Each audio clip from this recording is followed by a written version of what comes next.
जय हिंद दोस्तों। आज की इस वीडियो में भी हम लोग कुछ महत्वपूर्ण प्रश्नों को डिटेल में समझेंगे जो इलेक्ट्रिकल से संबंधित है, कई जगह पूछे भी जाते हैं। जिसमें से जो हमारा पहला क्वेश्चन है वह है 1 किलोवाट घंटा किसके बराबर होता है। तो इसका जो सही आंसर होगा वह होगा 1 यूनिट के बराबर होता है 1 किलोवाट घंटा। देखिए 1 किलोवाट घंटा आप इस तरह से कहिए या एक KWH भी आप कह सकते हैं, किलोवाट घंटा इसको बोलते हैं। जो हमारा एनर्जी मीटर होता है, जो हमारे घरों में जो पावर हाउस के द्वारा जो मीटर लगाया जाता है, वह इसी KWH को कंट्रोल करता है। इसी KWH को वो बताता है कि कितना KWH मतलब कितना आपने बिजली का खपत किया है।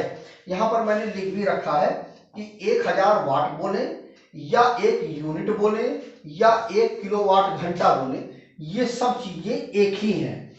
मतलब 1000 वाट बराबर होता है 1 यूनिट, या इसी को हम कह सकते हैं 1 किलोवाट घंटा। ये मतलब हुआ कि अगर 1 किलोवाट ये हमारा पावर हो गया, अगर हमने इसको खपत कर दिया, कंज्यूम कर लिया, तो कंज्यूम कैसे करेंगे? समय पर। कि मतलब कोई भी चीज है उसको जब आप समय तक कंज्यूम करेंगे, खपत करेंगे, तभी वो एनर्जी बनेगी। तो जो मतलब 1 KW ये तो हमारा पावर हो गया, और H हमने लगा दिया मतलब घंटा लगा दिया, तो यह एनर्जी बन गया, यह यूनिट बन गया। अब इसको एक थोड़ा सा और अच्छे तरीके से समझते हैं।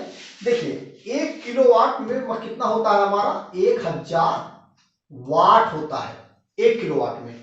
अब 1000 वाट, अगर इसको हम मान लीजिए कि हमारे पास अगर 100 वाट का बल्ब है, तो अब हमें इसको अगर हमें जलाना है, क्योंकि जो 100 वाट का बल्ब है यह पावर है इसकी। अब चूंकि इसको जलाना है हमको, इसको हम चूंकि यूज करते हैं ना 100 वाट के बल्ब को, तो क्या करेंगे हम 100 1000 और बटे 100 कर देंगे। तो ये 2 जीरो से ये 2 जीरो कट जाएगा, बाकी बचा 10। तो मतलब ये हो गया कि अगर हम 10 घंटा तक अगर हम 100 वाट के बल्ब को जलाते हैं, तो हमारा जो इलेक्ट्रिसिटी जो कंजप्शन होगा, जो खत्म होगी, जो हमारी बिजली, वो कितनी होगी? 1000 वाट बिजली खत्म होगी। ठीक है, तो 1000 वाट और इसके साथ में 1000 वाट और आवर। ठीक ठीक है, 1000 वाट आवर हो गया। तो चूंकि 1000 है तो इसको हम K लिख सकते हैं, किलो और वाट आवर एक, ये लिख सकते हैं हम। मतलब 1000 को हम क्या लिखते हैं? 1000 को हम K से डिनोट करते हैं। ठीक, तो 1 K हो गया, और वाट और आवर, आवर हो गया हमारा समय। तो कुल मिलाकर के बात ये हुई कि इसी को हम 1 यूनिट बोलते हैं, इसी को हम 1 KWH बोल सकते हैं, या इसी को हम 1000 वाट आवर भी बोल सकते हैं। कुल मिलाकर के इसी को हम एनर्जी बोलते हैं। और वह कैसे खपत होती है वो मैंने आपको बता दिया। अगर मान लीजिए कि कोई हमारा 1000 वाट का हमारा प्रेस है, तो उसको हम 1 घंटा तक जला देंगे, तो वह हमारा 1 यूनिट की बिजली खपत कर देगा, या 1 KWH की बिजली खपत कर देगा। ठीक है, ये हो गया हमारा। तो मतलब 1 किलोवाट घंटा किसके बराबर होता है? तो 1 यूनिट के बराबर होता है। अगला क्वेश्चन है दोस्तों कि एम्पियर मीटर को सीरीज में हम क्यों लगाते हैं। तो इसका सही उत्तर होगा कि कम प्रतिरोध प्राप्त करने के लिए हम एम्पियर मीटर को सीरीज में लगाते हैं। अब बात यह आती है कि देखिए, जैसे ये हमारा सप्लाई है, ठीक है, अब हमें इस मोटर को चलाने के लिए हमें कितना करंट की जरूरत पड़ेगी, वो हम कैसे, यहां पर ये मीटर हमने एम्पियर मीटर लगा दिया। अब देखिए इसका जो फेस का तार है वो इस सीटी के अंदर से निकल करके देखिए सीधे इस मोटर को आ गया, और वहीं से हमने एक लूप कर दिया इस एम्पियर मीटर के लिए। ठीक है, अब इसके जो सीटी के S1 और S2 के तार हैं, उन दोनों को निकाल करके हमने यहाँ पर सीटी के जहां पे तार लगने हैं वहां पर हमने लगा दिया, और ये न्यूट्रल हमने इसको दे दिया। अब यहाँ पर भी न्यूट्रल हमें मोटर को मिल गया। तो इस प्रकार से कनेक्शन हो गया। अब जितना भी करंट यह मोटर लेगी, वो जितना भी फेस यहाँ पे आएगा मोटर को, वो इस सीटी के माध्यम से ही निकल करके, कुल मिला करके यह सीरीज में होता है। जो सीटी लगती है वो सीरीज में होती है। जितना भी करंट पास होगा मोटर के लिए, वो सारा का सारा जो करंट होगा वो इस सीटी के माध्यम से निकलेगा, और वो सारा का सारा करंट जो है वह सीटी मेजर करती रहेगी, नापती रहेगी, पता करती रहेगी और उसी का रिफ्लेक्शन हमको इस एम्पियर मीटर पर शो कराएगी। ठीक है, तो जैसा मैंने यहाँ पर लिख भी रखा है कि एम्पियर मीटर का सीरीज में इसलिए लगाते हैं क्योंकि सीरीज सर्किट में हाई करंट का एक ही मार्ग होता है। जो सीरीज सर्किट होती है उसमें जो करंट होता है उसका एक ही मार्ग होता है, इसीलिए एम्पियर मीटर का सीरीज में लगाते पर संपूर्ण करंट इसी से होकर के गुजरता है और उसे कम प्रतिरोध प्राप्त होता है। तो यही कम प्रतिरोध प्राप्त होने के कारण ही एम्पियर मीटर को हम सीरीज में लगाते हैं, क्योंकि उसे अगर कम प्रतिरोध प्राप्त होगा तभी तो करंट आराम से उसमें फ्लो हो पाएगा, तो इसीलिए हम इसको हम सीरीज में लगाते हैं। तो इसका सही आंसर होगा कम प्रतिरोध। अगला क्वेश्चन है दोस्तों कि वोल्ट मीटर को समानांतर क्रम में हम क्यों जोड़ते हैं, तो इसका सही उत्तर होगा अधिक प्रतिरोध मिलने के कारण हम इसको समानांतर क्रम में जोड़ते हैं। तो यहाँ पर देखिए हमने जो एक वोल्ट मीटर कनेक्शन किया है, यहाँ पर सीधे 3 फेस हमारा आएगा सिलेक्टर स्विच में, सिलेक्टर स्विच से हमने वोल्ट मीटर को दे दिया। मैंने यहाँ पर लिख भी रखा है कि वोल्ट मीटर का प्रतिरोध बहुत ज्यादा होता है, इसीलिए इसे पैरेलल में लगाते हैं तो सर्किट का कुल प्रतिरोध बहुत ज्यादा हो जाएगा, जिससे धारा का प्रवाह नहीं हो पाएगा। परंतु यदि इसे समानांतर क्रम में लगाते हैं तो धारा आसानी से बहेगी। तो इसीलिए अधिक प्रतिरोध मिलने के कारण ही वोल्ट मीटर को हम समानांतर क्रम में जोड़ते हैं। अगला क्वेश्चन है कि समानांतर क्रम में यदि 10 प्रतिरोध लगे हुए हैं और यदि एक प्रतिरोध हटा दिया जाए तो कुल प्रतिरोध पर क्या प्रभाव पड़ेगा। तो इसका जो आंसर होगा सही कि समानांतर क्रम में अगर हम प्रतिरोध की संख्या घटाते हैं तो कुल प्रतिरोध का जो मान होगा वह बढ़ जाएगा।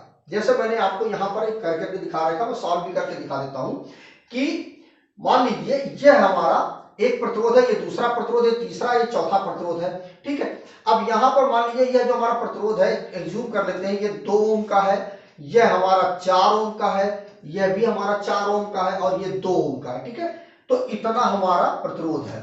अब आप क्या करते हैं हम कि इसको हम एक बार तुल्य प्रतिरोध इसका हम निकाल लेते हैं। तो देखिए 1/R is equal to 1/R1 plus 1/R2 plus 1/R3, ठीक है, और प्लस 1/R4। तो इक्वल टू हो जाएगा, देखिए 1/R1 इक्वल टू 2 तो 1/2 प्लस 1/4 प्लस 1/4 प्लस 1/2।